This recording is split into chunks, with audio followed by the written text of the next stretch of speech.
Welcome to the Independence by Design podcast, where we discuss what it means to be a business owner and ways to get unstuck from the day-to-day so we can design a business that gives us a life of independence. How's it going, everybody, and welcome back. Very excited for today's topic. Before we jump in, if you could go on to your Apple or Spotify or YouTube account and give the show a rating, I would be so grateful. I'm continuing to ramp up the guests and double down on the content creation. I actually just signed up for a coaching program for myself. His name is Taki Moore, and he's got a book called The $1 Million Coach. And my growth strategy is continuing to double down on content creation and education, so that way I can build a bunch of subscribers. And the long-term play is a group coaching program. So lots to come. I'm just in the process of building out that foundation because I've maxed out on my one-on-one coaching. So lots to come, and it's all about creating more content. And the purpose of that is to give it away for free and build the trust. So I hope I'm generating good, valuable content for you, which leads into today's topic, which is about SBA loans. They've changed a ton over the last couple of years, which mean a lot for middle market entrepreneurs. Whether you're looking at buying companies or looking at maybe doing a management buyout, there's a lot more flexibility. And so I wanted to have John Thwing on the show. I've known John for years, and he's done upwards of 600 SBA loans in his career. And the SBA loan is what he knows best. And he's at a bank called Live Oak, and Live Oak is the largest SBA lender in the country. So John is going to be on sharing with us, what is it like to think like a bank? Like, what are banks interested in lending against for acquisition entrepreneurs? What types of deals do they like? He's going to walk through the partial buy-ins that the SBA loan is now allowing, as well as flexible terms and conditions on employment contracts and a lot of different things that were not available a couple of years ago. And I think that this is really important in the middle market as people are looking to transition or buy companies. So whatever side of the equation you're on, this is a game changer, I think. And John is going to walk us through everything that it means from a bank to try and get these loans up, because John's in the business of giving out loans. So he's going to give us his playbook on what it means to fund a good deal and what that looks like, so you can use these tools as a mechanism for growth or transition. Thanks everybody for tuning in, and I really hope you enjoy this conversation with John. You know, one of the first times we met, you said that you're a business guy, and then the SBA is the vehicle that you're using to, I'm assuming, have a rewarding career. And I've always seen that you have enjoyed this, John. And so I'm trying to, if math was, I wasn't good at school either, and I wasn't good at math. And so I'm trying to understand how you got here. And for me, it was you've heard my story plenty of times. And I just want to understand how the world works and how to have more control over my life. But where does money and banking and all that stuff and your passion of business, where's all that come from? The, more coincidence than anything. When I was in, I had bombed out of college. I needed a full-time job. Before I went back, I eventually went back, got my degree. I got a job at Northwestern National Bank back in the early 80s. And I worked in the bank, in the mailroom for the bank. So after so you literally started in the mailroom. I love it. Correct, I love it so much. And then when during my college career, I basically pursued a degree in business because I didn't have to take a foreign language and only needed college algebra for a business degree.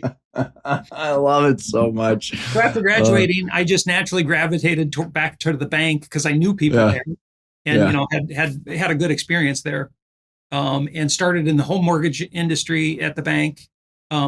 Northwestern National Bank became Norwest. Norwest became Wells Fargo. So started off in home mortgage, then was in retail banking in the phone bank, then had a long career in treasury management. And in treasury management is kind of where I built my sales and business development skills.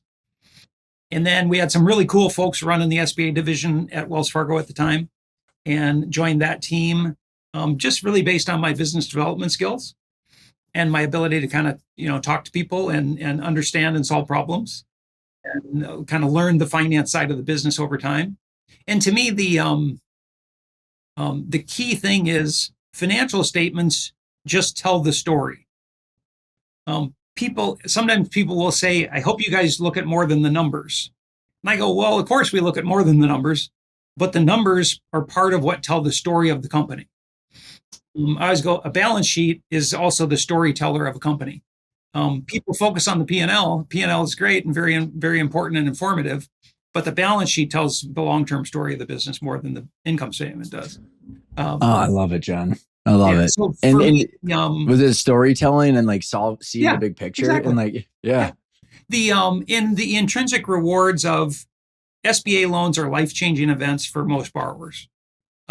For most of my clients, the loan that I do for them is one of the biggest financial events of their life. And it's very important in the life cycle of the business that we're funding as well.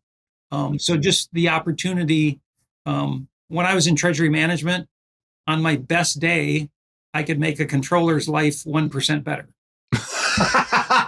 That sounds so rewarding. I mean, like, come on. And so it's not that it's not important, but even when you do it well, it's incremental improvement.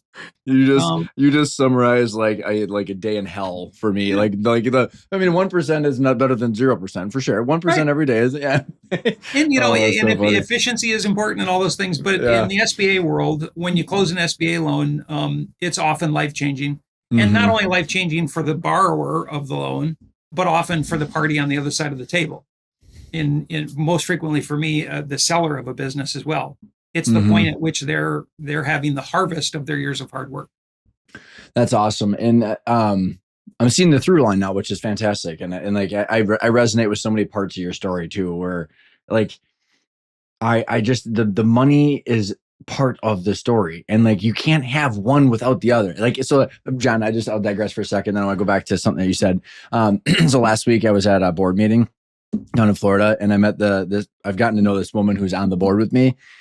She was a forensic accountant, and it's so fascinating. She was a religious studies, and I'm sitting there going like, oh my, and so my point is like how fun it is. Like, she likes to understand how the world works, and the numbers became like her sandbox. I like figuring this out, and I'm like, I resonated with a lot of it, and that's what I hear about what you're saying too. And it's because without the numbers, it's just all like it's both and right. It's like the yin and the yang. You can't pull one out without the other ones. And I think there's been an interesting set of circumstances over the last 15 years where I think people forgot the numbers. And I think there's like some interesting reckoning that's happening. I want to unpack with you like on the marketplace and how these funding and the transitions go. But you said something that is, I think, really important to highlight.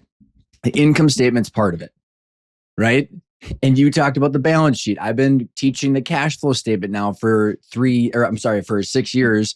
And the sense I met, Pat, and you've met Pat in the past, of like understanding the cash flow statement is just telling the story of the balance sheet. So here we are just going back, and like the income statement is the value that we're providing in the marketplace. It's like the way I think about it, John, is like where it's moving forward, it's moving the business forward, but then how well you're accumulating the value of the free cash flow after the value you're providing and the efficiencies of the business, I think you either have more free cash flow or you don't. And that's what the bank sees, right? You can either pay the bank loan or you don't. I mean, it's just like gravity.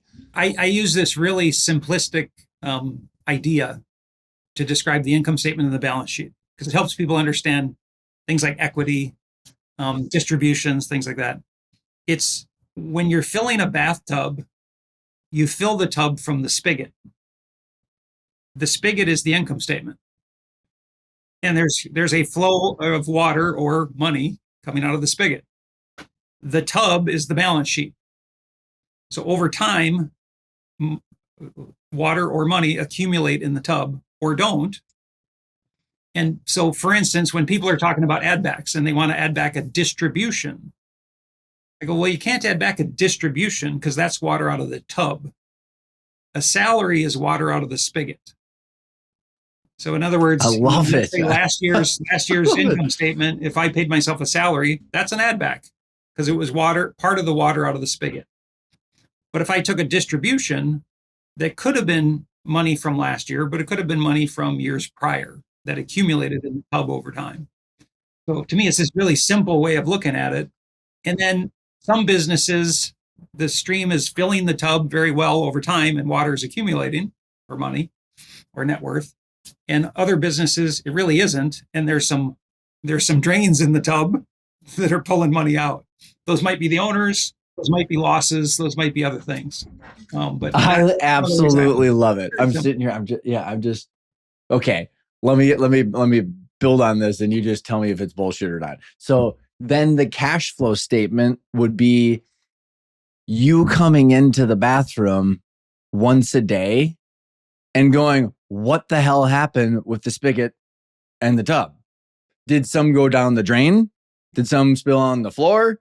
Because like that's what we're trying to like. We're just trying to see the difference of what the story, right? Like, I mean, that's what I. What do you think? Am I off track?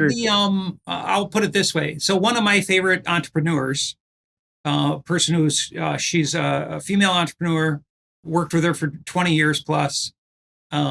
She knows her business inside and out, but she is not a numbers person. Well, I say she knows her business so well that the spigot, the flow, takes care of itself. And when it takes care of itself, as long as you're reasonable with things like distributions and leverage and other things, then to some degree, the tub takes care of itself. In other words, the balance sheet is to some degree derivative of the income statement over time, assuming that the owners aren't completely draining the tub for their personal distributions. Letting some capital accumulate in the business, lenders think that's a good thing. Given all, so you've done what, 600 SBAs or something in that neighborhood. So given how many entrepreneurs and business owners you and I both met, if we were to put a percentile of people that are like that woman you just mentioned of behavior, is it more normal for people to let the tub accumulate, or is it more normal for people to take water out of the tub? Well, most small businesses, the owners will distribute most of the profits. That's not unusual or wrong. To me, the key is that holistic approach of, okay, but how much leverage is on the company? In other words, what kind of equity position does the company have? Is there some capital available in the company? In other words, when owners take everything out, they're the fallback position for the company. If the company has retained some liquidity and capital, then it's its own fallback position. So that's one of my questions is always, hey, if things go bump in the night, does the company have the capacity to right itself, or does the owner need to come in and save it with the funds that they've pulled out prior? And then the other big question is just, obviously distributions are for, three main reasons: tax, personal need, and personal discretion. How much is that personal discretion an element? We all understand when folks are taken out to cover their tax liability, to cover their personal need. It's when that discretion number is a very large number, we start to go, hey, wait a minute, save a little for the business. Yeah. And so I think this is a helpful conversation so the people listening in can kind of understand how you and I both think about the business as we dive into then concepts and discussions around like what's mechanically changing with the SBA loan and the markets and stuff like this. So John, here, like when I think about like what you just described, all makes sense too. And what I'm trying, and I've had this like last, like, I don't know, it's been like 7 episodes or so. Like I'm just trying to help people like synthesize like where the M&A jargon's coming from. What, like a banker has a certain lens of how the words they use, the acronyms that they use. And like, as I'm thinking about like where you're coming at, it's the equity position in the business. Right. And so like all that makes sense. But as I think about the future 3-statement model of looking at the cash flow, just to reconcile, because both of you and I are saying similar things, but just like they're into kind of different lenses where if and we could use a house as an analogy where if you got $1 million house, you want to make sure you don't pull too much equity out of it just in case that the value goes down. And all of this is subject to, you have to make sure that you can pay your monthly payment for the house. Right. And so when I think about looking into the future of the free cash flow of how much can someone take out in distributions without having an issue. And it's not even just about the bank. It's about having the good business. Right. I mean, and I'm promoting that they should pretend that they're the bank, even if they have one or don't have one, whatever the leverage is like making sure if you're, call it 30 grand a month in distributions, is as important as if you were paying a bank. How do you fund your working capital, your taxes, your debt, and reinvestment while maintaining that 30 grand? And so like, I'm trying to help people look at that spigot and say, okay, all of those things where it's like, if the spigot had like, multiple like buckets that it went into and multiple tubs, maybe that's a different way of putting it. Like, okay, the spigot comes, there's multiple tubs. And like, we're looking into the future to determine that, not just the balance sheet and the equity, but like what you as a bank want is to make sure that someone can pay the freaking debt for the next 10 years, right? Like we both want the same thing. And so does the owner. Everybody's on the same page. It's just, we're kind of looking at it in different ways. Yeah. And important to note, when I'm funding an acquisition, the seller's balance sheet is somewhat less important. Because normally my buyer is going to have a more highly leveraged balance sheet on day one than the seller has. Because because you're talking about the individual, not the business, right? So like you're going to the individual who's buying this business and looking at their personal balance sheet to make sure that. Well, but even the business balance sheet. So on day one, when they acquire the company, my buyer typically has way more debt or leverage than the seller had previously. Well, and then like I keep going back to real estate. If you were to come buy my house and it was worth $1 million, you don't give a shit whether I own 1.5 or 500 grand, whether I got a 15-year variable or a balloon payment or 30 year. None of that matters because we're looking at the market value. And then you are going to come in and do whatever you need to do to put the debt on that business, on that building or my house to make it work. Yeah. And the difference being when it's a going concern, as you mentioned, working capital is a big driver, and things like trends and things like seasonality or chunkiness of the income stream. So the metaphor definitely applies, but we are going to look at the seller's balance sheet and kind of historic way that they've funded the business. And then we're going to assume that a new buyer needs more capital. In other words, a buyer, because they have leverage, because they have less experience, they're going to need more working capital than the seller did. So whenever I have a seller say, oh, all I need is my line of 250 and I'm good. That's all I need. I go, okay, but a buyer might need a bigger line and might probably also need some permanent working capital. Again, depending if this is a Main Street deal or an M&A deal, is working capital included or not? But buyers always need more working capital than sellers because they have more leverage on the balance sheet.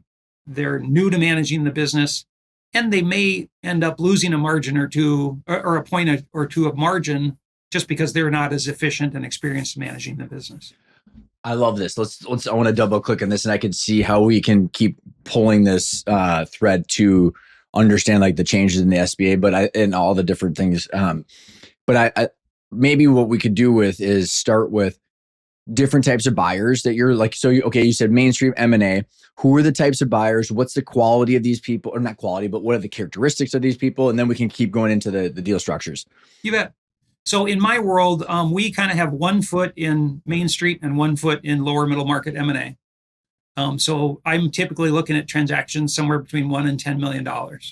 So that's definitely in the SBA sweet spot, but the upper end stretches out of the SBA sweet spot.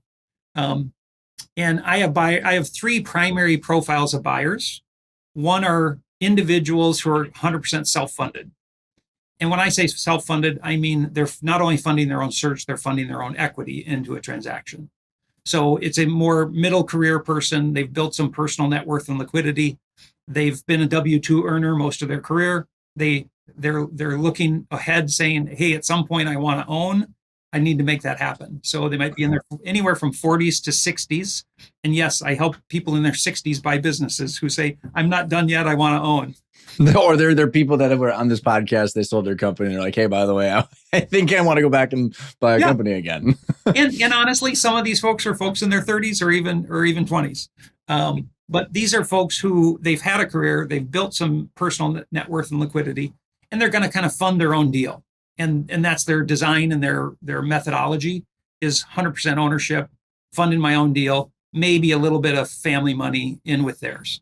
But when you say funding, just for clarification, when you say funding their own deal, you're talking about the equity side, and they're coming to you. They're not syndicating a bunch of money and then come to you. Correct. Yep. Funding their own down payment, typically 10% or so. And then another profile of buyer is more what in the market today we'd call a searcher. Searcher is somebody, they're out there doing a search. They're going to bring some of their own capital, but they've got investors and investors are part of their intentional strategy. And the investors might be friends and family, might be business associates, might also be more formal search fund investors. So people in the marketplace who have access, who have capital, they want to invest in operating businesses. So I see folks like that where their ownership might be as low as 30 or 40%, or it might be as high as 80 or 90%. When the deal is closed. When the deal is closed, correct. Yep. But so the and at Live Oak, my bank, we're real good in that segment. And so, and to me, the key is there's a lot of folks who intend to go down that path, but they really don't have a good handle on all the dynamics. And as they get it down that path, there's gaps in understanding and expectation with their investors. So to me, I'm always looking for, are you into pretty advanced conversations? Do you really know who your investors are? Do you really understand what that means to both you, them, and us? And will we have common ground that can make this actually happen? John, I saw on Twitter that if I find a company that's 5 times normalized EBITDA, that's a home services company, I can be a passive millionaire. You got it. So someone's saying something like probably most people, I go I couldn't. There's no such thing as a passive investment as a, when this is where when we get the deal structures. I mean, even at the 5 times normalized EBITDA, I mean, I want to get into that kind of specifics with you, John, talking about like, you got to be running the business. So you got to be in the arena to make most of the deal structure work. And this does drive something that I talk to my clients about a lot, which is I'm targeting folks who are in the market targeting probable, not possible. So yes, out there in the community are lots of stories about whether it's passive ownership, whether it's no equity, whatever it may be. Those are all things that I say, hey, those may be possible. They're certainly not probable in my experience, and I'm very much going to be targeting folks who are on a search for the probable deal, not the possible deal. Oh, yeah, difference between dreams and goals. Right. Yeah, it's not that those deals don't happen, but they are more the exception than the norm. You have such a more graceful way of describing the delusion than I do, because I just So I agreed. So let me mention the third kind of buyer. Yeah. So we were talking about buyers. The third kind of buyer is what in the market we would refer to as a strategic buyer. But I like folks to know strategic might mean a Fortune 500 company that wants to acquire the small business. Unlikely, but possible. To me, strategic usually means another small, closely held company buying the business. So in other words, what I think of as likely a multi-acquisition entrepreneur. Somebody who bought a business 5 years ago or 10 years ago, they're now buying another business. And so again, I have 3 primary profiles: self-funded individual, self and other funded individual, and then current small business owner expanding. Those are my 3 primary targets. Which is awesome. I mean, I think that's middle market. I mean, middle mainstream. I mean, so like as you get into like trying to think of where to go with this, because that was super helpful as we talk about deal structures, because the deal structures will depend on each of these different buyers and the deal. And for anybody listening in, I actually, John just did a pretty in-depth podcast about deal structure. So I covered every single type of deal structure, from rolled equity to seller's notes to warrants to you name it. So therefore, if the people want to go back and dive into that, we can. And so that way we can keep the conversation going, because as I think about what was very fascinating to me is to watch my clients or anybody understand where the bank's coming from. And then I'm trying to promote where they should be coming from at, because I believe if you're doing your job with the level of understanding that you are, and my clients are doing what they should be doing, or the people listening in, it's really just capital matching based on risk. I mean, like that, at the end of the day, that's what we're trying to do, but we're trying to make a more efficient marketplace. And so when you're looking at these different buyers, so let's maybe take the deal structure second, John, because like I think it was very fascinating. It's like you and I could both look at spreadsheets and be like, this is a perfect deal. But then there's like the people and the industry and all these other things. So let's maybe get like the messy stuff done, and then we can get into the deal structure. So what are you looking for when you're looking for assume like we're gonna hit the I believe button until we don't, but like I believe that this is the perfect deal and we can get a deal done. We're gonna focus just on the person and the story first. Well, I always tell my customers I do a real simple red, yellow, green. Is this opportunity red, yellow, or green, or certain characteristics more often red, yellow, green? And the characteristics are pretty simple. What are the trends? So banks really care about revenue trends and margin trends. And I see, particularly in 24, I saw a lot of not so great trends. So for me, trends was a big driver in 24. I would anticipate it still will be in 25.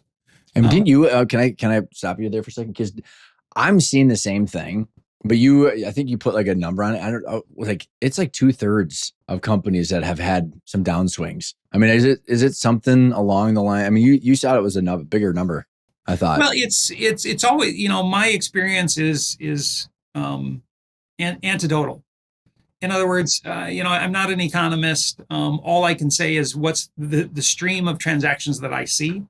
But certainly for me, revenue and margin trends were a bigger deal in 24 than they have been previously. Part of that is just return to normalcy post-COVID. We all knew there were a lot of COVID losers. I think what a lot of us didn't realize is how many COVID winners there were. So there's been a lot of companies coming back to some form of normalization. The other thing that really happened is price increases, which had been very difficult pre-pandemic. A lot of people took advantage of price increases. So there were companies out there with positive revenue trends that didn't necessarily have positive productivity trends.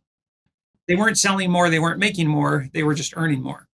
And it's important to know, hey, do I have positive revenue trends but not positive productivity trends? That, if you're selling less but your revenue is higher, well, what happened to the margin?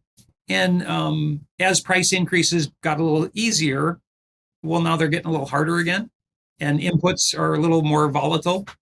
So I've also seen a lot of a little more volatility in gross and net margin. I think this is important to note because, like, I mean, as people are trying to get bank financing in whatever form or fashion, understanding how you're looking at it is important, which means it like, let me say it a different way. Like that makes sense. Like the story you just said makes sense. So that'll go into the assumptions that we start talking about the deal and the deal structures and stuff, John. But like, I also say like M2 money supply has been tightening for 18 months and interest rates went up. So like if 30% of the economy is based on government printing, like, I mean, there's just natural things that are happening. And regardless of whether you feel good or bad about that, it's a fact. And so like if I'm a banker and I'm not, it's like, or if I'm looking at a deal for my clients, it's like, what's the story? Oh, this makes sense. And we're going to, now it's going back. They're going to start the M2 money supply growth is going up again. And so like, these are just cycles and they're things that make sense is what we're just trying to determine with this story, right? I mean, isn't that what as you're going into this going, hey, it might not be, I guess maybe it's said a different way. And why I'm thinking out loud, Jen, is so many times people will take that as a knock on them as a person. It's like, this stuff is just normal shit, right? Like you might have a great business, but like if 70% of the economy took a little bit of a dip because of these things, it's part of the cycle. Yeah, and part of what we're always trying to do is understand the business and its current dynamics. And in general, the owners of businesses they can be slow to recognize when things have changed. In other words, things were always kind of a certain way, and now they're a little different. And those changes are starting to show up in their financials. So lenders will want to understand that. And I know a lot of owners don't necessarily think financially. That's why I'm always going to try to phrase a financial question in an operational point of view. So if margins are getting squeezed, we want to start asking about customers, start asking about suppliers, start asking about labor. Understand what are the operational drivers that are impacting that. But the knowing what's happening in a company today becomes important. And a real common theme last year was, again, revenue declining down, but earnings trending up. Mm-hmm. Mm-hmm. Well, you can't really that's not sustainable. So whenever you got a company where revenues are trending down, but earnings up, I think most smart lenders and buyers are going to say, okay, that's not really sustainable. At some point, either need to turn revenues back up or margins are going to start to shrink. So when you see a sim and most recent year revenue trend is down, but net earnings are up, you go, okay, but at some point that's you need to be on a new tact. And what we're trying to figure out is what does the business look like sustainably going forward, in terms of both revenue trend and margin trend. What's the story? What's the story going on? I mean, like you're just trying to validate, because like, and the reason I keep bringing this up is because I'm just a huge believer that if we can collectively explain the story, like it's just, then it becomes just matching numbers, right? Like, but like we're trying to synthesize the truth of what the hell's going on, so someone doesn't take advantage of someone else, whether it's the bank, the buyer, the seller, whatever it is. And so once you go through and you're looking at the story of the business, then you have interesting lenses to look at the buyers, right? Because the buyers in your world, they're coming in to run the company, right? They're not like in some of my other podcasts where the banks or in the private equity firms, they're not running the company. They're actually assuming the management team is going to continue running the company. They're just putting debt and equity onto the company to take the returns from, or to transition out the ownership. But so therefore the operator in your world is a huge deal. We're an owner operator. And I know that's one of the things that you wanted us to touch on a little bit is, how do we look at that topic? Mm-hmm. Yeah. And because if the person that's running the business right now, because like these are like my clients are owner operators. I'm trying to promote like get out of the job and then you can do whatever you want. You're going to have more financial choices. You can do an ESOP, private equity. You can keep the business. I mean, it just becomes a huge deal. But this owner operator is an actual mathematical trap because they have their W-2 income, they got their distributions, and if they step away, the spigot goes off from the bathtub. Like you're in the bathtub, the spigot's going. Like you're all connected to everything, and we want to get, extract ourselves. But if the person doesn't do that, an acquisition entrepreneur that you're facilitating becomes a very viable option. And I think it's a really important job that you do, like Walker Dybel or any of these people, to manage this transition. Because most, like maybe this is, I'm going to go back to your question, but I'm kind of teeing up like the context that I'm thinking about this, John, is like with these numbers and like the owner operator trap of like the salary, the distributions, operating the business and owning the business, they have to find someone that does that too. Otherwise, the whole thing falls apart. They could always sell it internally on a seller's note. Maybe you and I can talk like outside of the outside buyer. Then there's the inside buyer that becomes an option. But all that being said is like of the different exit options, you are really helping a necessary need in the marketplace because mathematically, there's almost no way to get a deal done unless you can help as a bank and the buyer like facilitate this deal because of how unique the situation is. Yeah. I would say, a very basic thing. Yes. The SBA world is an owner operator model. So my guarantor, we're going to expect the guarantor almost always to operate the business, be the hands-on operator. And so therefore the business has to do three basic things. Has to be able to pay that new owner a salary commensurate with their actual personal living expenses. So, which sometimes are pretty small and modest, and sometimes are pretty high. Buyer. So it's got to be able to pay the new owner. It's got to be able to service the debt, and debt includes my loan, and debt includes any seller financing. And then it's got to have some breathing room. So if the business can do those three things, pay the owner, service the leverage, and have some breathing room, then we're probably pretty viable.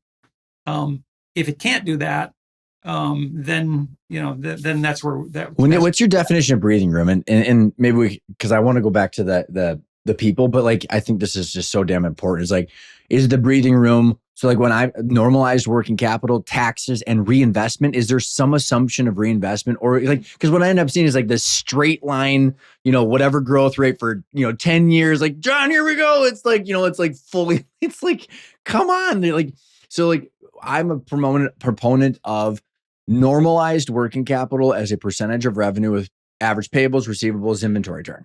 And then you say, okay, well, then there's going to be taxes that are going to be paid. and then there's going to have to be some level of reinvestment to get to whatever forecast there is. So like, is that what you mean by breathing room, or like, is it that plus something else? Let's separate that into two main drivers. For me, breathing room really means debt service coverage. So in other words, we don't want to fund a business where 100% of its cash flow goes to support the new owner's salary and the debt, because then there's. But what's your definition of cash flow? Is it cash flow from operating activities or cash flow from finance? Adjusted EBITDA adjusted to the new owner's assumptions. I know, but normalized EBITDA is not free cash flow though. That's the challenge that I am watching into this, because you're still going to have that. You're going to have taxes. You're going to have reinvestment. You got working capital. Then there's free cash flow after those things. And so like when I look at the cash flow statement, you have operating activities, then you have the owner's decisions, and you could like assume all of that. And that's where I look at, even in the housing market, it's like, holy shit, these bits, was it like 35% gross income to debt? And it's like, no one makes that kind of money. Everybody knows it, but they're willing to, go buy these houses on it. And so important to note on the banks, from the bank's point of view, adjusted means truly adjusted for the new owner's operating scenario. So that would include things like, not only their own salary, any other replacement salaries, but that would include funding working capital. So rebuilding the financial statements, essentially. Yeah, building in appropriate, both permanent and revolving working capital, and then both replacement CapEx and growth CapEx. Okay. So you're talking about kind of ongoing investment. We would typically translate that into CapEx, capital expenditures, and those come in two main flavors. You got to replace the asset base that's there today, and then particularly if you're in a capitalized industry like manufacturing, you might need some replacement CapEx over time.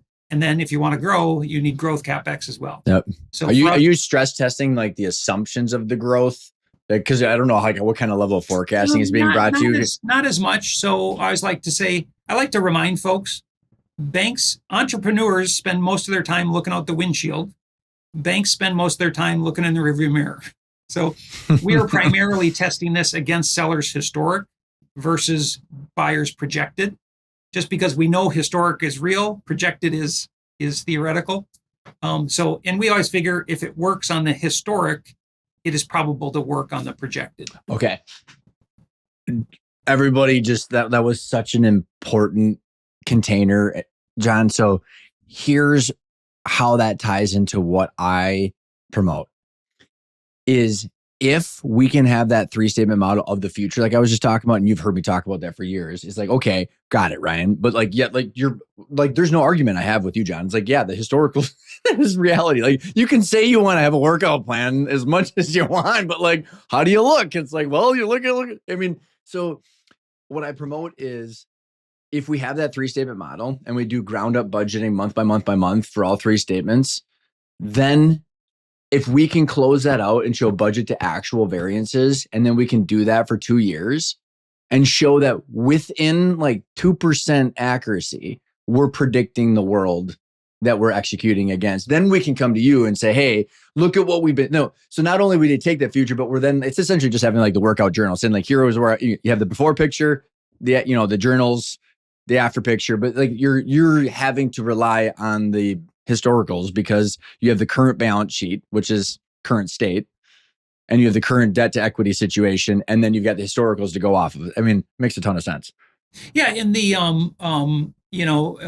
part of the foundation of an SBA loan, it's SBA loans are underwritten to the tax return, so it's IRS verification of IRS records.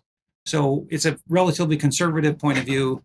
The deal is underwritten to the seller's historic tax returns. So we're very interested in the buyer's assumptions and what go forward looks like, but it's just not as key a driver.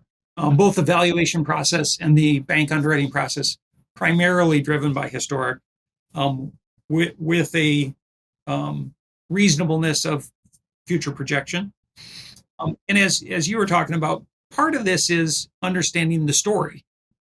So I have entrepreneurs who want to be very transformative and plan to be transformative in the relatively short term, so let's call it 5 years. And I have other buyers who, while they certainly want to sell a company higher than they paid for it, it may be a one and done. In other words, they're going to buy a business. They certainly will reinvest in it. They will transform it over time. But a multi-acquisition entrepreneur is a little bit different point of view. Hey, I'm planning 5 acquisitions in 10 years. I'm going to grow this company from 3 million in revenue to 20 million in revenue. That's a different approach than I'm going to buy it, run it, kind of grow organically, but that's the limit of my tolerance. And that really is often a personal risk tolerance question. But I get buyers who want to start talking right out of the chute about how quickly can I pay down my debt? And I'm like, well, the leverage and the capital that you've taken on the front end are your starting point for transforming the business. Don't start giving me capital back immediately. If you have a good year, don't pay me down, reinvest that, because hopefully your rate of return on the reinvestment of that capital is way more than the rate you're paying the bank. And I would argue, if someone does not understand that fundamental concept that you just said, what the F are you doing buying a business? Right? Because if they're sitting there arguing with you about a 10% whatever SBA loan, and they don't realize that they bought the business to grow and get a 25% internal rate of return. And I think that's probably a lot to do with the circles of communities that were buy a company, pay down the debt. It's not real estate. Right. It's a different asset class. You can do that with real estate, where you just maintain the tenants and you can pay down your debt. And then you've got an asset that's, slowly appreciating, but the appreciation comes from you doing things to get that growth, right? It's not because someone's renting from you. People tend to, and it's not a wrong assumption, but people tend to correlate leverage with risk. And if they can reduce the leverage, they're reducing their risk. And I typically remind my buyers there's 2 kinds of risk: leverage and liquidity. Over time, leverage is absolutely a risk, but for most small businesses, liquidity is the larger risk. In other words, if there's some event, you have a large customer that goes bankrupt and doesn't pay their receivable to you. You lose a key employee. It's liquidity that gets you over the rough patch on the road, not a lack of leverage. So leverage too much leverage is a slow bleed. A liquidity crisis is a fast bleed out. So I help people understand that particularly during transition or periods of growth, you want as much leverage and capacity and capital as you've got available.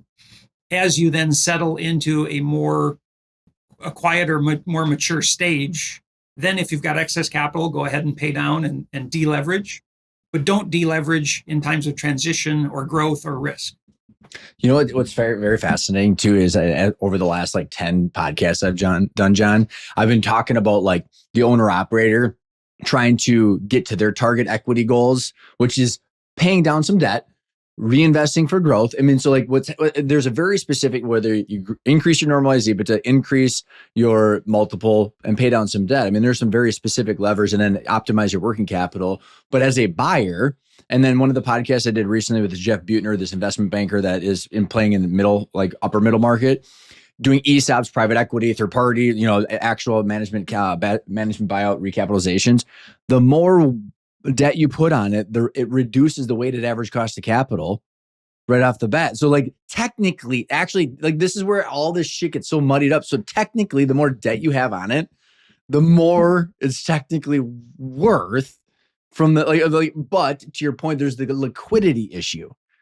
And that's where I think, this is why if you look at how many, just we don't have to get down this rabbit hole, but what the amount of debt that people have been putting on these companies, they have liquidity risk, not valuation risk per se. Yeah. And what people don't always remember or know is the amount of leverage that's appropriate is correlated to the liquidity of either the owner or the company. In other words, if you're highly leveraged, but you have access to capital so that in the event of a problem, you've got a way to solve it. But most individual SBA buyers, when they get in, that's their weakest point. That's their lowest level of personal liquidity. the company's lowest level of liquidity as it's getting through transition and back to normalized cash flow. Yep. So both the company and the owner are not very liquid. Well, again, at that point, the leverage isn't what's likely to kill the company in the event of a problem. It's liquidity that's the biggest risk. So, my personal point of view is working capital becomes one of the most important drivers of these transactions, and understanding the company's working capital cycle, and making sure it's appropriately funded for working capital, both permanent working capital and revolving, is really, the job one. So I want to keep going down this road. I will make sure that we come back to the types of buyers and how you're vetting them out. I think that this is just so damn important because like this. So what you just are describing is where I see, John, a massive, I don't know, massive is the right word, a really big problem so let me like, we've walked through some clients together and, I think that there's some very typical numbers here that I want to just walk through because I did this with Walker Dybel on the show recently too. And I was giving him a bunch of shit and like kind of pushing back and like, cause like there's this issue I see of need for these sellers. And let's say we could put some assumptions on like, maybe they're towards the end of their retirement, owner operators. And this is why I'm like, grow the company to get out of this so you can do whatever the hell you want. Because if we don't do this, John, that spigot is completely determined on someone's energy level. It's like, that sucks. I don't want any part of my life where if Ryan Tansom gets like tired or sick, I'm effed. And so like, I'm trying to do it while you have energy, which is why I think the words exit planning don't ever resonate with anybody because like if they have energy, they don't want to do that. And then the moment they have energy, then they want to hit the eject button. So like I say all this, John. So, okay. When I look at like a normalized EBITDA, which is why, again, I've done the last 12 episodes about normalized EBITDA difference in free cash flow. So like you have this normalized EBITDA, which is one thing. You say, let's say $1 million normalized EBITDA times a 4 or 5. Everybody throws those out. It's like, okay. But then after working capital, debt, taxes, and you're like, this is zero chance. Like, and like, here's what I've been doing. I want to hear your thoughts on this because if the person that is wanting to sell wants to net $3.5 million bucks, and you say, okay, well, that seems like a reasonable retirement amount for someone that's in, their 50s or 60s, depending on how much they've saved out of that. I mean, this is where like a lot of discipline or different behaviors will start to, kind of snap back into importance. You take a company and you go, okay, well, can you actually put that kind of debt on it to get the $3.5 million bucks up front? And like the answer is most likely no. After debt, tax payment when you sell, how much you then are as the buyer and the banker are putting on it in order for all of this to work out. And I'm going like, holy shit, this is like 60% of the marketplace. And you got the person that needs to sell that needs to retire to make it all worth it. The person that needs to buy it. And like the only way to bridge this gap is like seller financing or earnouts or like some sort of other thing, which defeats the actual intent of selling in this situation because they're tired. And I'm like going, this is a big problem. So like, I'm sorry for talking about it, but I wanted to get like my thoughts out there. Are you seeing the same thing? How can we unpack this to help people realize that this is a really big deal? Yeah. This foots to something, part of my philosophy in the market. So we're still in a fairly robust seller's market. If you've got an attractive company with good trends, nicely diversified customer base, transferable, good continuity with employees and management, you're going to get a pretty good multiple for your business, depending on where you land in the main street versus lower middle market. And the cost of capital is still relatively high. Now it's not super high. We're in what I call a modest rate environment. We're certainly not in a high rate environment, but we are no longer in the super low rate environment that we were for quite a while. So to me, there is a gap in the market in that. If a buyer expects to pay a 4 or 5 multiple for a business, and they're going to need some working capital funding, and they're going to need to take a reasonable salary out of it for themselves, and they're going to want to grow the business once they get into it, it can be a real stretch to do a deal where you've got to what I'd call a normal or old school SBA structure. 10% buyer equity, 10% seller financing, 80% SBA debt. Yep. So yeah. I don't know. I think you're going to go towards the nuance and the changes, but like before, John, can we tee this up? Like, let's use some just like an assumption of like, okay, are we doing $1 million in normalized EBITDA and a 4 multiple? What kind of a working capital? Let's put some like hypothetical numbers to this, because like I think so many people go 1 million normalized EBITDA times a 5, and like it's like, so what I say to everybody in my workshops, I'm like, that's, so if you did a $5 million SBA loan, that's $70K a month roughly in debt service, and like you still need to pay your taxes, reinvest, working capital, and I'm like, so then people go, holy shit. I'm like, if you can't service that with all those other things, your company's not worth $5 million. And people just look at me and I'm like, I'm just trying to give someone like a benchmark of like, you don't have to know anything about valuations other than if you can't run your business and do everything normal while paying $70K a month, it's not worth $5 million. Yeah. So like, well, maybe. And I will say, so, we are in a market where there's lots of capital out there. And for me, buyers are notably stronger than they were 10 years ago. And buyers have access to more capital. Yeah. So you'd be having more equity down for these deals. Yeah. So, and I'm big on, I like to solve problems on the side that I'm on. So in other words, I see buyers come into the market and they want to do minimum equity or less than 10% equity. And they want to build a lot of strategies that rely on another party, i.e. the seller.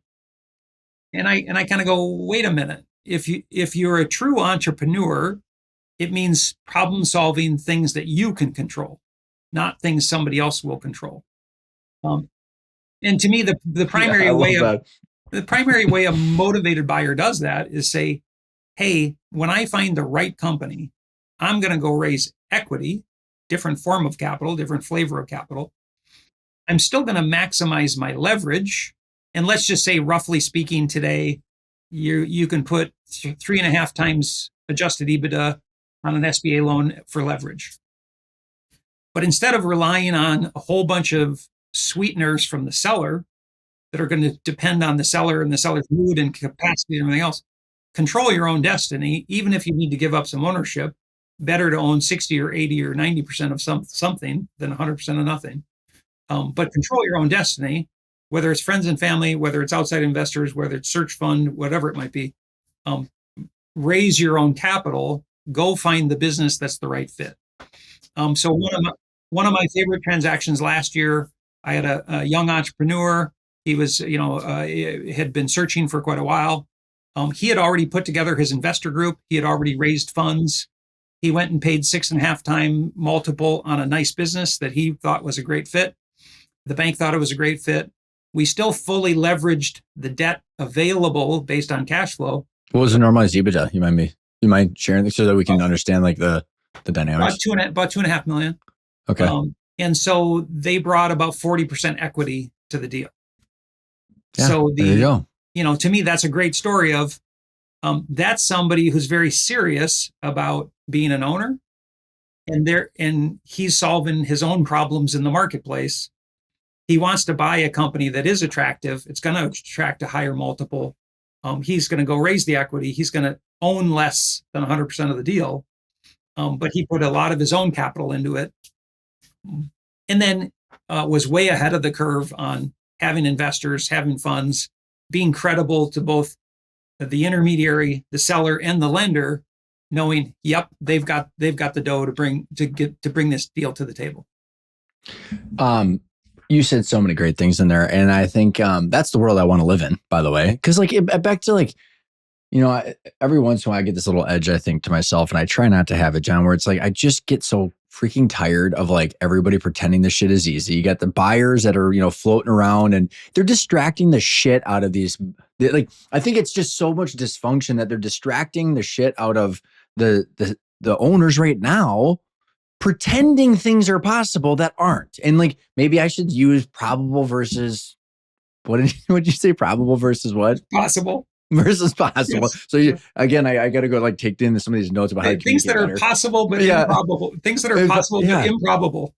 Yeah, and I think it's just that is where I'm trying to like slice through all the BS, John. It's just like, okay, here's how things work. So, owner operators right now can have a better understanding. Like, should I listen to this person that called me or sent me a letter or did this or like talk to this person? You know what I mean? It's like, that's what the whole goal of what you and I are talking about here is like, here's how like the bankers are thinking about, the buyers are thinking about, the sellers are thinking about it. Cause like at the end of the day, we have limited time.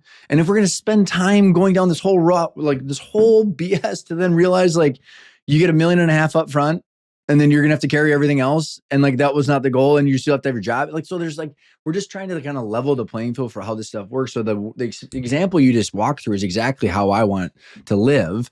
And that's why I think it's important understanding, like as a banker, like even when you said there that adjusted EBITDA, that's different than what everybody else is saying online, which is it's not just the consultants and the random stuff, but you're going through and like adjusting the working capital, the reinvestment. Like, so like even your definition of adjusted is different than what everybody else is hearing. So they like might take one of their ideas of adjusted and then go down this route to only then have a conversation with you to say, oh my God, like we're $2 million off in a deal here because I have the different definition of adjusted.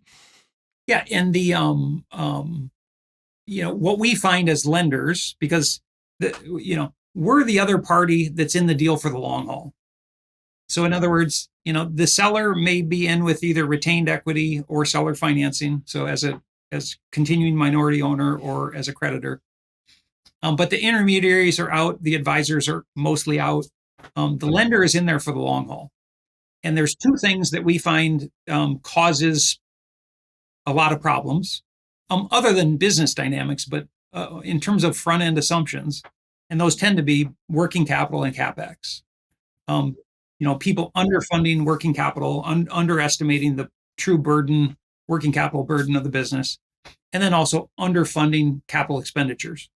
And if your capital expenditures are significantly more than you anticipated, it's going to throw off your whole model.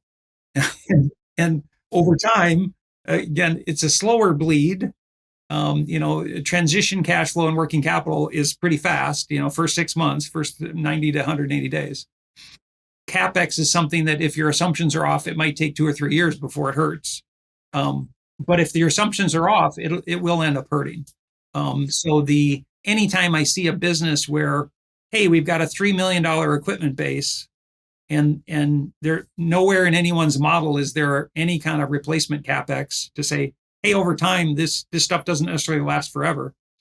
You got to have a plan for how that's going to get funded.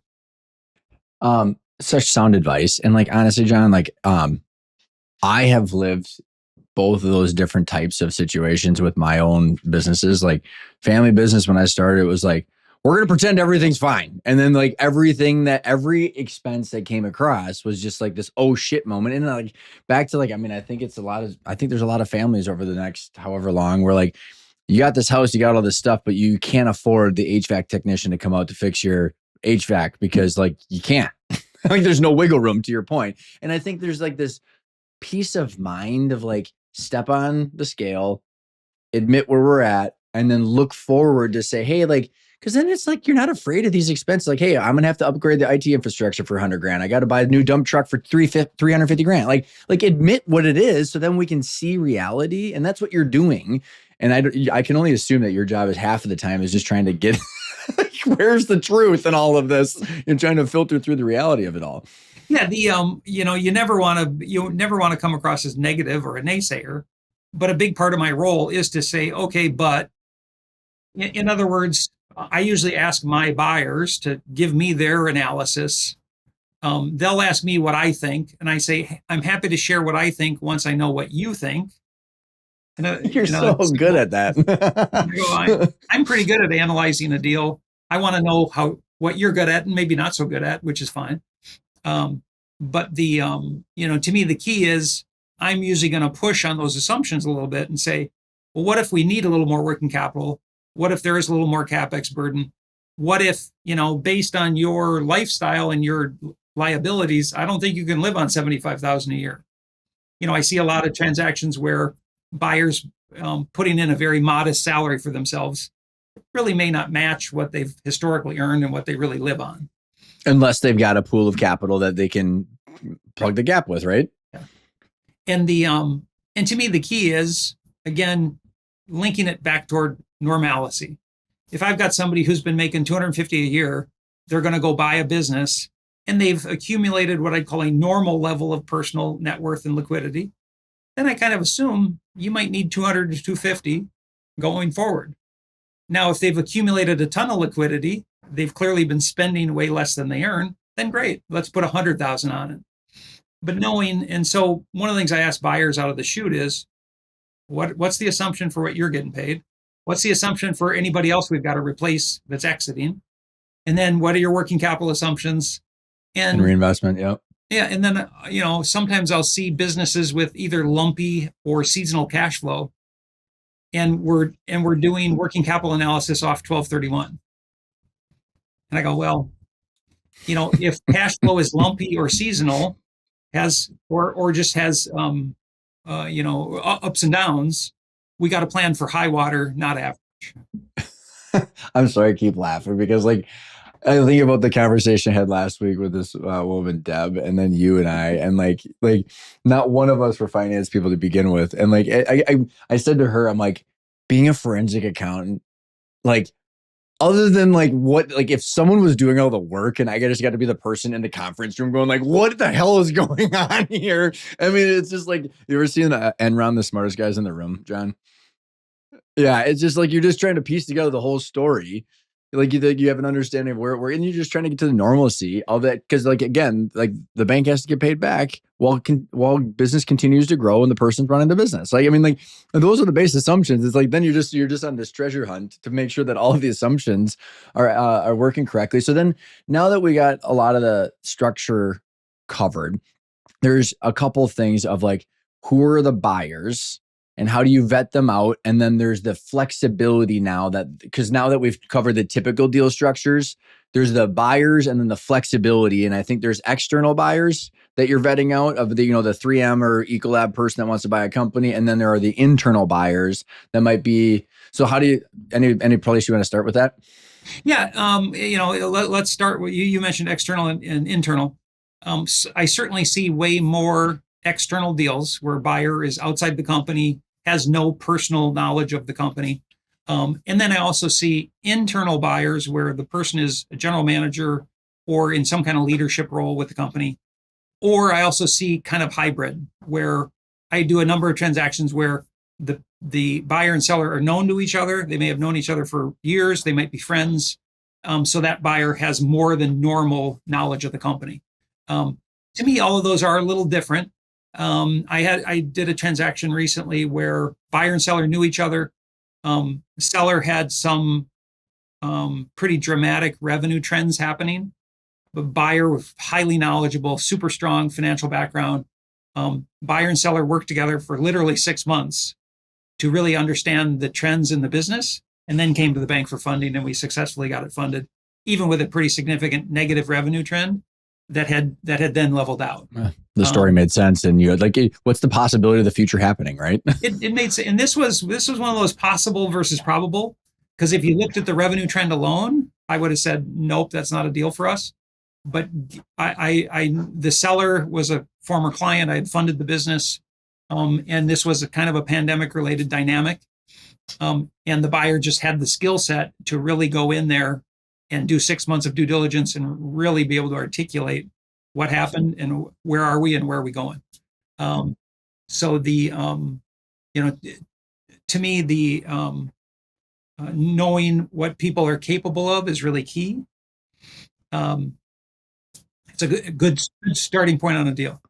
So then, before we go to the internal, you talk about external. So here's what I find. Okay, let me know if you think I'm on track or off track of how I communicate banking in your situation, funding an acquisition entrepreneur compared to, because one of the choices a lot of my clients who are owner operators have is do you want to spend the time to grow yourself out of your job so then you can have other choices? I don't care what you do. Or do you want to, is your energy level so diminished that finding someone right now is a good option? There's no right or wrong answer to any of this stuff. And so when I think about, okay, well, if call it president, COO, CEO, whatever you want to call it, Mike Framelt's been on my show a lot. I'm actually interviewing him again this afternoon. It's like, call it like a COO, CEO is going to be 200 grand, 250, and you're going to have a short-term bonus plan. And so you have to work your way up to be able to pay that person. But like, that's an option. It's going to take time to like train that person. But like Mike has like what I have articulated, John, as like the controlled auction, a process that like that an investment banker would do, but they just do that for like the unicorn CEOs, right? They just go across the country, they get 250, and then they just dwindle it all the way down to like John would have 5 options between CEOs. And I'm like, okay, well, that's the whole goal, is like to get that person to run the business.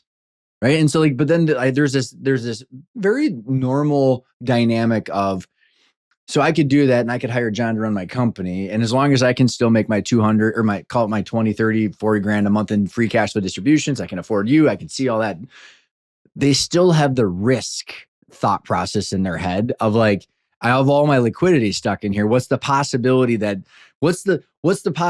John F's this whole thing up and I'm back to square one? And so here's where I'm going with this. And I'm sorry I'm so long-winded. I just really am curious on your thoughts. It's like, okay, so very valid concerns if someone's saying I'm concerned about that. But then I turn around and I say, well, John Thwing's going to do the exact same thing about vetting out these people's ability to run the business to make sure that he can get paid the 20, 30, 40, 50 grand a month in the debt. So like you're trying to find the personal balance sheet and the skill set and the deal structure all at the same time instead of just the skill set. And I will say the primary dynamic to me that's different is whereas the, call it kind of hired gun to run the company, there's a potential conflict if that person's interested in ownership. So in other words, as a hired gun, the better you do, you get paid for being a hired gun. Great. But if that person has any interest in actually buying the company or owning the company, the better they do, the higher the price they're going to pay downstream. Can I add some context? Because I think this would be really important as we then layer in the flexibilities of the SBA loan. Agreed. I was that guy, by the way. So like in my father and I's business, I was like, I'm making this more valuable and I have to buy more. And I got brothers and sisters, and like the resentment possibility, it could be off the charts. To negate that, which is also why, so I'll put the links in for the listeners, Craig Rutledge and I talk about these executive comp plans left and right, John. So it's like, okay, we can fix this with pure numbers. And so it's like, we don't insert any like what I would call incorrect thinking of that is true without planning. And if we have the planning, we say, okay, John comes in as my CEO. It's a $5 million valuation. I want to get to a 10 million. I want to go from 1 million in normalized EBITDA to 2, whatever it might be. And we can literally then have the value growth and you share in that value growth through phantom stock plans. And then I also have helped a lot of my clients work on a annual compensation plan, John, where let's say it's 250, we do 100 grand base or 100 grand variable. So like 40% of the base. And we tie that to normalizing working capital, distributions, normalized EBITDA. And so like, then there's a complete alignment like there would be with an SBA or like with an ESOP PE firm. Generally what I see is what you said. No. Correct. So like there was a lot of like all the way back to what you said, agreement, but like I'm trying to promote that there is a different way than that. And the trouble is often those thoughts haven't gone in early, and these are established relationships or they're familial relationships where the different pressure points.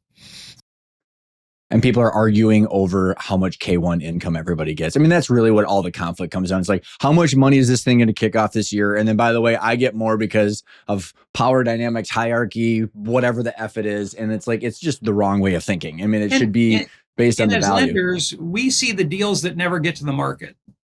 So in other words, the family member, the typically child that wants to buy from the parent that never gets to the M&A marketplace.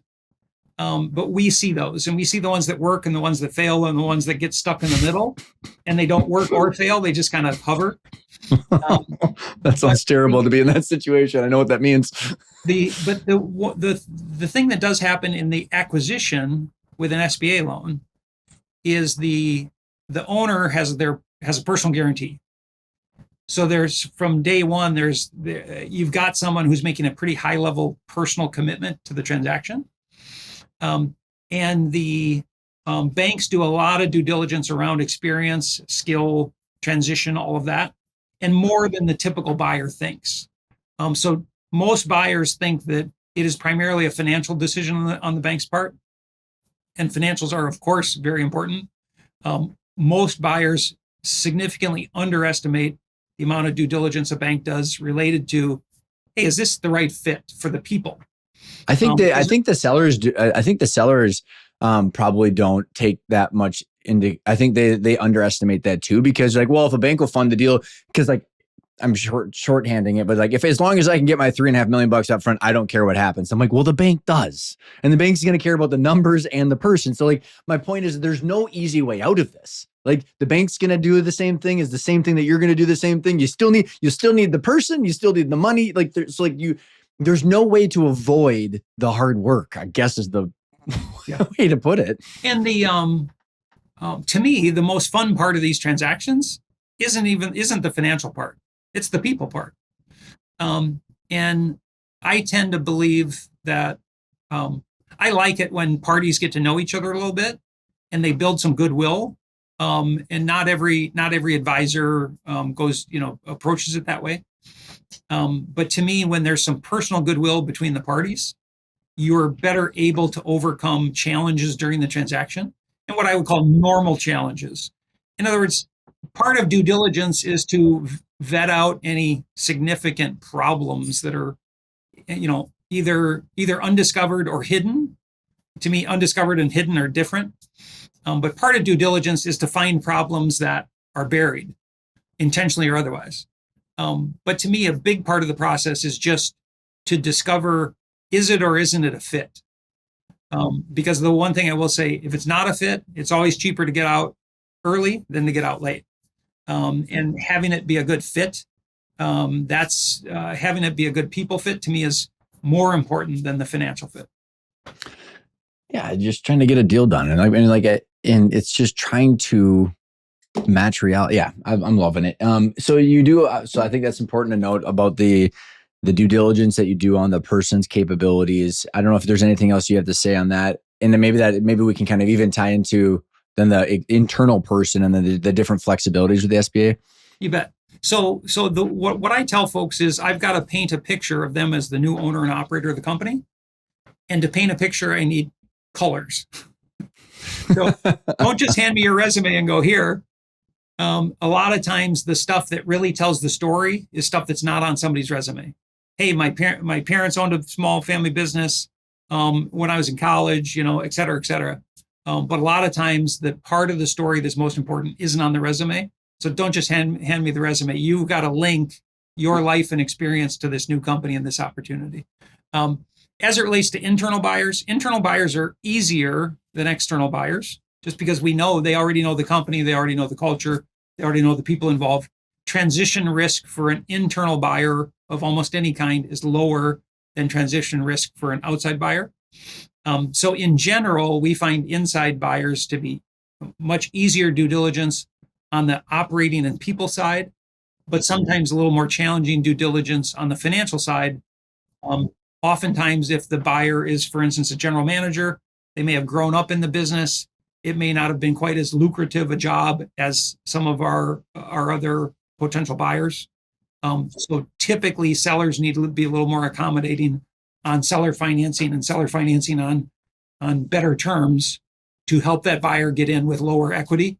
And those are the buyers we're most motivated to stretch for, ones that know the business, they've got that insider point of view. We're going to leverage some seller financing to cover a significant portion of the required equity and lighten up on that buyer. And then the key driver there really becomes a meaningful equity contribution from the buyer, meaningful being defined by that person's capacity. So a couple interesting takeaways that I have from that too are like, one is there's kind of these assumptions. The seller is coming to grips with that the resume and the person's ability to run this business really matters to get a deal done. For the bank, and for the business. So if that's like, assumption number one, then assumption number two is there's the normal level of deal structure and debt that you will put on it based on the due diligence and the normal analysis of the adjustments that you would have to do or they would have to do. So we're kind of just layering in these assumptions. Then back to okay, for the seller, who would they be more comfortable with? If they're going to have to go through this process anyways, and we're not avoiding hard work, I think that there is, and I've watched this with some people you and I've talked to, like, the internal person might actually be the right person because it's less bullshit. But what I find fascinating is because also another level of interesting point is because that job is not normally as lucrative, they probably have the ability to continue that salary because they don't have a lifestyle adjustment, catechism that they have to deal with potentially. So then it becomes getting the deal done. And the SBA loan, maybe kind of think this all flows into then what I find fascinating is instead of just like that phantom stock plan I was talking about, John, of like, hey, you can help grow the value and you can get big bonuses and some long-term growth.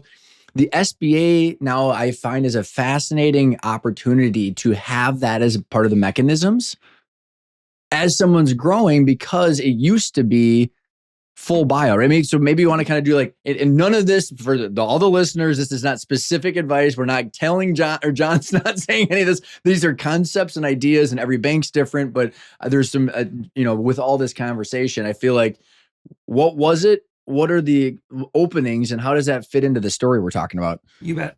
So in 2023, SBA approved what are called partial buy-ins. Prior to 2023, it was always had to be 100% change of ownership for an outside buyer.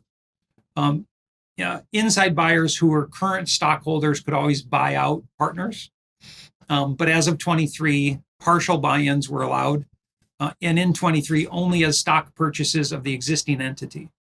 So here in late 24, SBA approved partial buy-ins as asset purchases. What that really means is sellers can now roll equity into a new operating entity, with the buyer having, of course, majority or typically 81% ownership to the new buyer and 19% or less to the current owner or seller. So partial buy-ins change a very specific dynamic in that they allow a seller to be an owner going forward rather than just being a creditor and holding financing. To me, that's a pretty important dynamic. Being an owner is a very different dynamic than being a creditor or holding a note. It doesn't mean that that situation is a fit for everybody. But the other thing that it does change is previously and continues to be the case, in 100% change of ownership, seller needs to exit the company as an owner, operator, shareholder, officer, key employee on day one, and are eligible for 12 months of consulting only. In the partial buy-in, seller can stay for an indeterminate length of time. To me, it might be good to try to start to determine a length of time. But a seller can stay, they can be an employee, they can be in a role of significance. They probably don't want to be in a role so significant that it's going to trigger their guarantee. Because important to note, under 20% ownership, guarantee is not required unless, for instance, if the seller were still running the company and buyer wanted to be passive, then the lender is going to require their guarantee regardless of ownership percentage due to their role. It's just flexibility, John. I mean, it's a huge deal because it was very rigid. Like I remember, there was a lot of deals. So I'm like, well, this is just not going to work. I mean, but whether it's too much leverage or the job or whatever, all the different dynamics were. And take a company where you've got three owners. They're each 1/3 owner. There are three different ages. You got senior person, intermediate person, junior person. They're all on different retirement schedules. They all have different motivations. Historically, that deal was very difficult for SBA. Which is very probably normal in the deal world or in the business world. Correct. Happen all the time. Yeah. Senior person wants to get out and liquidate. Either wants the junior partners to buy them out or potentially to get more, sell the company on the open market. Now, today, we can get that person out. The other owners can either stay and be guarantors, or they can potentially reduce their ownership to sub 20, make sure their roles are appropriate, have new ownership come in, take out the senior owner, bring them both under 20 so they're not guarantors, It just opens up so many different avenues to solve problems. In the case where someone has a COO, president, integrator, whatever the hell do you want to call it, and let's assume, I'm using my buddy or my client Kyle, hit the I believe button for when he used that on me, like, all right, we hit the I believe button where they've got like a forecast, John, where we can see the 3 statements. We got a plan in place. We're doing a lot of the stuff that we should be doing. And then we've got this person where it's like, okay, well, if we hit if we're doing all of this stuff correctly and we're literally just focusing on an equity ownership transition idea, it's like, okay, well, if let's say you're the COO of my company, it's like, okay, well, we want John to be owner or partial owner. But let's say I as the primary owner right now want out of my asset, my monetized asset. I'm not sure what I want to do with my job. I want flexibility over the next 5 years, John. You're not kicking me to the curb. So back to the SBA loan, what you just said now allows me to psychologically and as a human being work through that process without having this traumatic guillotine. So it's like, okay, for the next 5 years, John, I would like to, my role is going to be, evolving, but you're still running the business right now. You're, as the integrator, COO, let's get you ownership, not just phantom stock, but and not just, bigger bonus plans. Is there and if we grow it too big, we might not be able to use the SBA loan when you get there in 5 years. So, but if we work on this right now, we could maybe get you, John, to come in and buy in where I, Ryan Tansom, am getting some liquidity events over the next year or two to get you maybe 30% equity owner. And then we do an ESOP or sell to a private equity. But what are you thinking about this? There's just potential options. So it's, and we do see it happen. The key driver that becomes important is at 20% or greater ownership, personal guarantee is required. So any owner, regardless of role, 20% or greater. So anytime the buy-in is less than, let's say it's 100% owned by an individual today. If the buy-in is less than 80%, current owner is going to retain more than 20, then therefore they're going to have to personally guarantee the loan that funds that other person's buy-in. And that's the dilemma that not everybody is excited about. Now, the reality is when we talk about possible but improbable, there are absolutely owners out there. That's a viable path, and that's a path that they're comfortable with. Hey, I'm going to sell a third to them now. I'm going to sell another third in 3 years. I'm going to sell another third in 5 years. Absolutely works. The key is, if that's the transition plan, know that on this path, that personal guarantees are still there. Guarantees still there. Yeah, and here, understood. Very, very important that you noted that, and I appreciate you doing that. Here's kind of what I'm assuming is you can't sell right now for the valuation that you want, and it's not it's not the valuation that you want, and these are when I look at the bell curve, John, this is the most amount of people is I kind of like what I'm doing. I just don't want to do the shit anymore. I kind of want to be around, but I don't really know in what fashion. I've got I need this mental transition period over 5 years where I slowly work on this shit. You and I are already working together, John. And if what's the difference between me floating you on a seller's financing and all of a sudden you own the whole thing and I got all the risk anyways? So I think it's just it's what I just described is trying to it's not everything to your point, but it's in the bullseye. It's maybe a couple layers out where this kind of fits 2/3 of the marketplace for the boomers potentially, where it's you're going to be doing this dynamic anyways. You're going to be around. You're going to have to carry risk. John's already running the business. If you want to pull 300, I got multiple clients right now, John, where I have 4 specifically have verbatim said the same thing. I would like 500 to 800 grand in a distribution or some sort of liquidity event in the next 24 months to build my retirement cabin or house. I don't care if I keep running the business or own the business, but I just need something and there's usually someone already doing it. So it's that wasn't an option. And 24 months ago, as you kind of touched on, what people tend to do is they compare risk of the new situation to current risk, rather than comparing risk to other alternatives.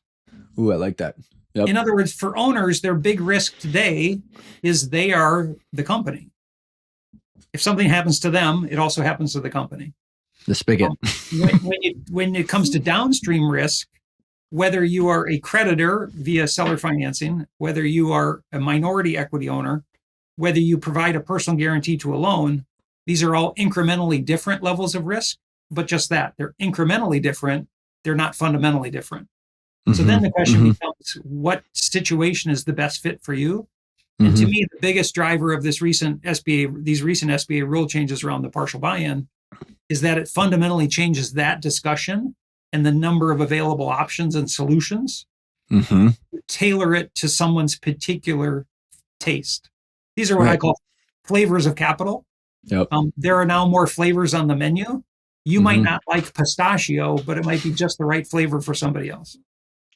I love it. And I think also the words I've been using is capital matching. And the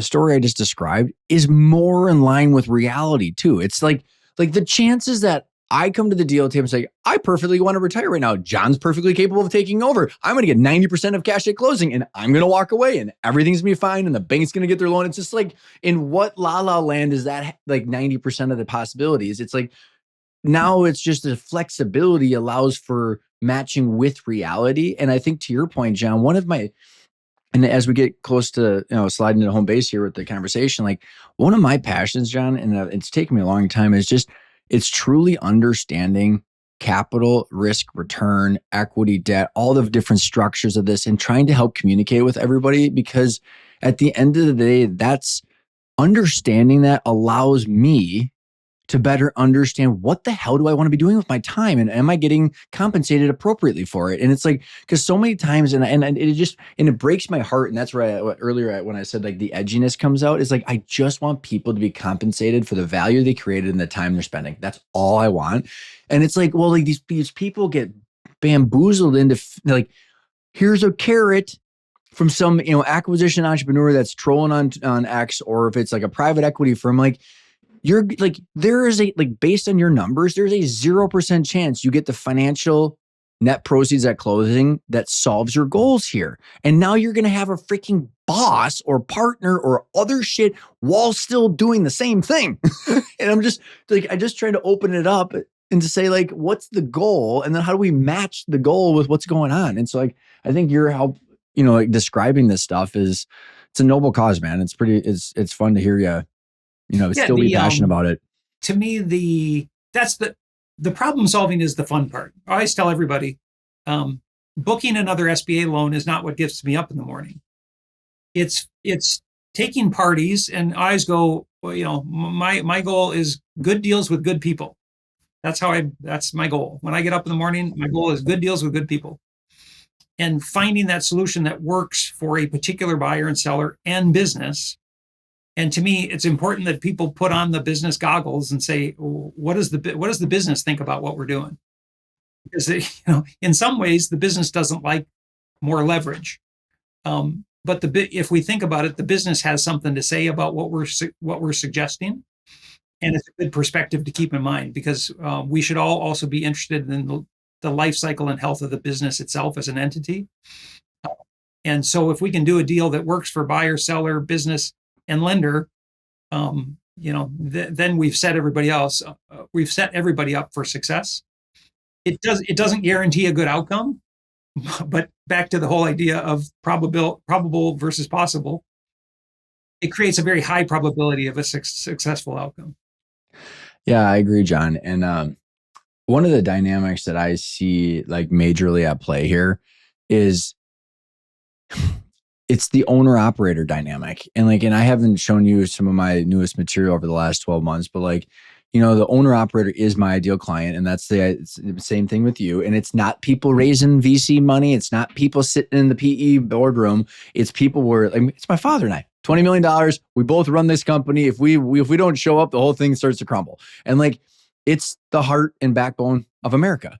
And like I had Nick Bradley, a friend of mine who's also friends with Walker Dybel on, and he actually calls a lifestyle business where they're actually netting $1 to $2 million. I'm like, dude, that's actually like over $1 million. It's 0.5% of the US economy. So like I actually met a guy last week. He has a $50 million business. And he's like, yeah, it's pretty much a lifestyle business. I'm like, your lifestyle. And like, I say that because like, it's the human beings that are coming to the situation where it's a demographic issue. Like this is where ITR Economics is on it. Peter Zan, we're like, we have 30 million people retiring in the next 5 years. And like understanding this stuff and understanding how to like get people like going back to the owner operator, it's get people to see what I call the ownership matrix. It's like the red pill in the matrix, John. It's like, hey, you might have this owner operator hat, but to use your words, like you just said, the business has to be taken care of. And the business has been a servant to the individual a lot of times. And it's like, we have to now think about the business as an asset to say like, if I'm not here, what does this thing look like? And if it's so integrated and it's based on my timeline of energy, then like we have to be realistic that it's most likely not worth what you think it's going to be worth. And there's just this like reckoning that needs to happen. And the big driver of, as you mentioned, correlation to energy and engagement and involvement. And once a business is on a downward trend and or the owner is on a downward trend, it's very challenging to reverse that trend, and it takes significant time. People think, I can get it back on track in a year. Well, it may be 2 or 3 before you really become viable for funding again. So to me, getting these businesses transitioned while they're healthy, fundamentally healthy, is really key, because when they become unhealthy, a lot of times I'll get the question, well, if you can't fund that, what can you fund? And I say, well, when the first dollar goes out, it has to go out to a company that we believe is fundamentally healthy and ready for transition.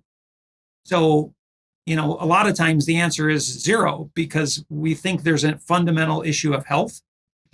Once that issue exists, it really doesn't matter what cash flow supports.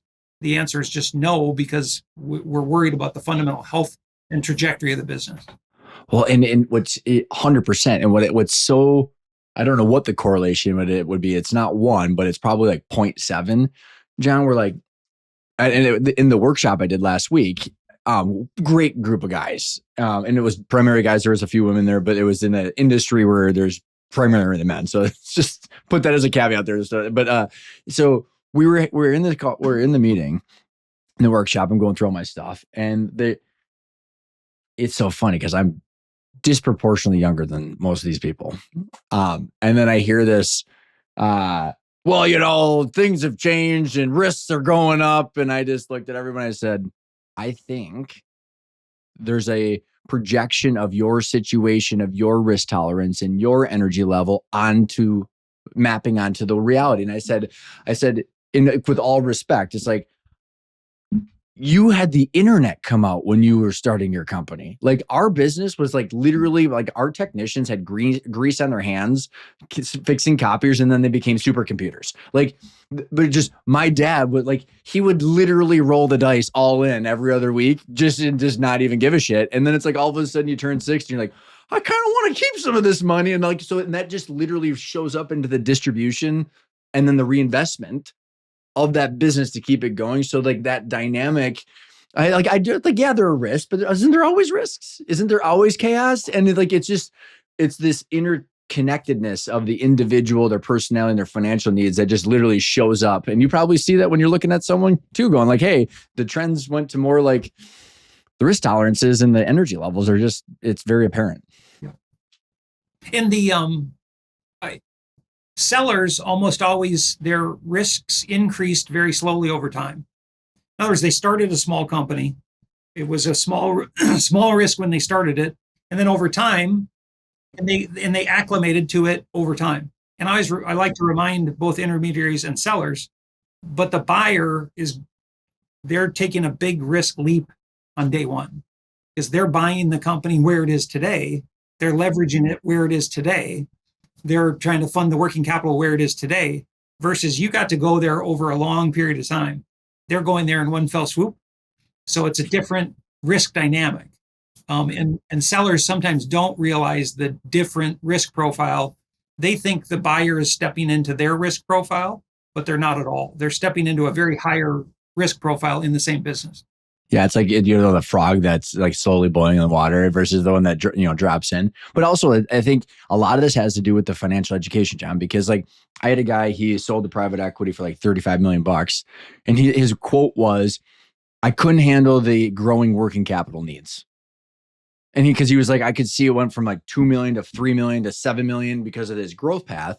And like, it's fascinating. So back to like, as you slowly get acclimated to it, and like, this is where I've noticed a lot of people hit the ceiling is they wake up and they log into their bank account. They're like, is there $1 million in cash? They go to the receivables and go, there's $1.5 million in receivables. They go to $1 million in payables and they look at their inventory and they're like, I got enough cash for payroll. And like, they go, no. And it's this mental math. And like, but what happens is I'm trying to help people shift and say, well, like that working capital dynamic that you're used to the numbers and then it topped out based on your gut and your comfort level. But if we shift that to a percentage of revenue, then we don't care if receivables go from $1.5 to $3 million because it's like their comfort level of seeing the $2 million that like freaks them out, but they don't have any context to it. But to your point, the buyer buys it today and has to have it go to like $3 million. Otherwise the growth isn't there. This has been so fun, John. I could keep going, as you can tell. I appreciate it. Yeah, I could keep going for a long time. You're at Live Oak. People should reach out. You're at one of the biggest SBA lenders in the country. I think you guys are creative. It's been fun to watch you find a home that I think, I don't know, you might disagree with me, but it seems like you found a home that provides you with the flexibility and the quality to problem solve out there. What Live Oak and I have in common is that the SBA 7(a) program is our lifeblood. So I'm very closely aligned with the bank. It's an awesome place to be. More SBA brain power than anywhere I've ever experienced. So it's a good partnership, and I still like what I do. And again, putting good people into good deals is that's what my days are all about. And you can do deals nationwide now, right? Because you're not stuck into one territory. And we're also a leading pari passu lender, really meaning that we are very active over the $5 million SBA limit. A lot of my transactions include SBA max at 5 plus conventional bank dollars. Okay. So I'm real active up to 10 million plus in enterprise value and funding. That's the people listening in here, John. It's been fun. It's been fun to help you, or it's been fun to hear you problem solve on calls together too. So I'll put your contact in the show notes below. Otherwise, any other ways you want people to reach out? No, I always say, call me anything, just call me. John, this has been awesome. Thanks for coming on. Good to catch up with you, Ryan. I hope you enjoyed that conversation with John. I think it's a game changer what the SBA loans are doing, because as you heard John and I talking about, whether it's you looking to fund a new acquisition, there's a lot of flexibility, as well as if you're looking at potentially getting your executive team bought into the business or whatever it is, there's a lot more flexibility than the complete buyout that was available. And the people like John who are out in the marketplace, and I think it's very interesting how he ends up helping stack capital, whether it's SBA loans and conventional loans, just trying to get a deal done and match the capital and the risk based on the buyers and the sellers. So I think there's a lot to be taken out of here, and John is always open to calls, and I've been on quite a few of them with my clients. And so make sure to reach out to John if you have questions. Next week, I've got Shannon Susko on the show. She is an entrepreneur multiple times over, has been through 2 exits herself, and created a business operating system that has some unique qualities to it that I was very interested in exploring more. June was on the show, who is an entrepreneur that grew and sold, and he had landed on being a coach for Shannon and a metronomics coach because it integrates strategy into the operating system. And Shannon likes to say that you can still use EOS and all these other operating systems, but Shannon's 3HAG, which is the 3-year goal, becomes extremely important. She talks about integrating the financials and making sure that it's all tied together, which is what I really enjoyed. So I think you're going to like the episode a lot. And so stay tuned for next week. And I hope you enjoy the episode. Talk to you soon.